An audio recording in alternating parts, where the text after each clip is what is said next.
Dans cette partie, nous allons voir la fonction si. La fonction si, c'est une fonction incontournable dans Excel. Donc, on peut l'utiliser pour plusieurs raisons. Donc ici, nous allons explorer comment cette fonction fonctionne. Donc la fonction si est une fonction qui permet de vérifier des conditions dans Excel. C'est une fonction qui permet de faire des tests logiques.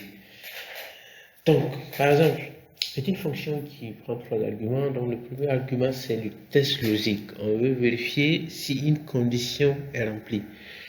Et si cette condition est remplie, on passe au deuxième argument qui permet de le tourner au cas où la condition est remplie. Donc, dans ce cas, on peut retourner quelque chose, par exemple une phrase, une valeur, un calcul,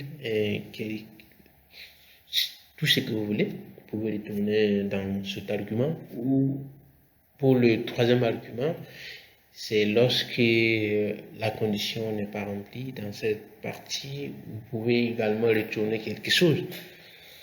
Donc, voyons voir avec ce cas pratique comment on peut appliquer cette fonction dans Excel. Donc ici, nous avons une tâche à réaliser, c'est d'identifier si chacune des ventes de produits répertoriées ci-dessous atteint ou dépasse le chiffre d'affaires cible.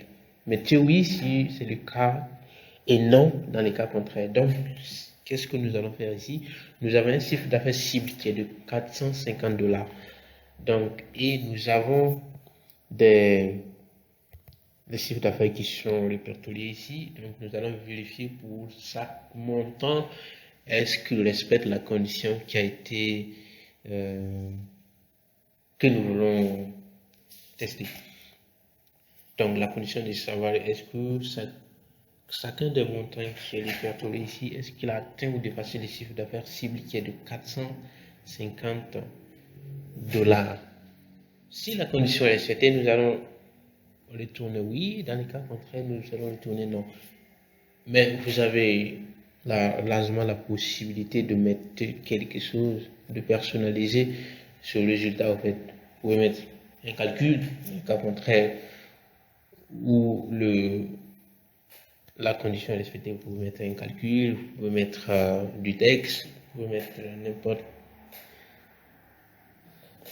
Donc, on commence par exemple ici, nous allons mettre notre formule ici et pour tester ces montants. Donc, si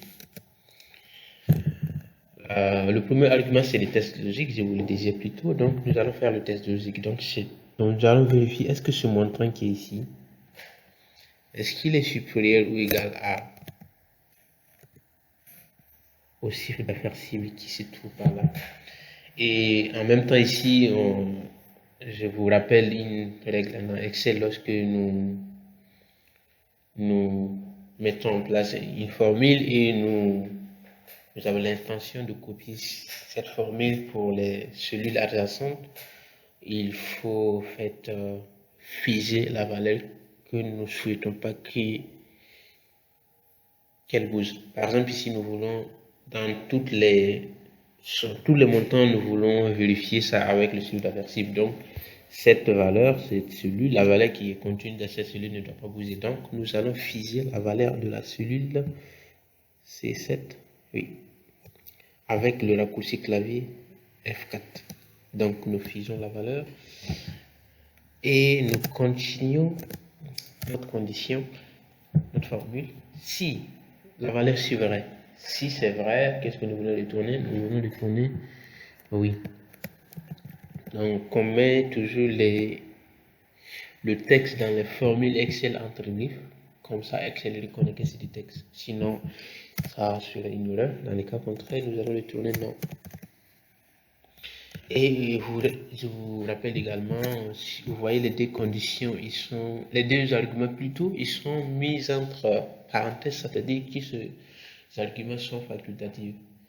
Donc, lorsque ces arguments sont ignorés ou omis, Excel va retourner vrai ou faux.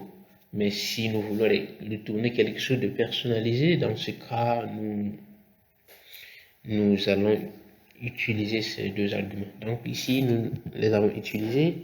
Nous ne voulons pas retourner seulement vrai ou faux, nous voulons retourner oui ou non.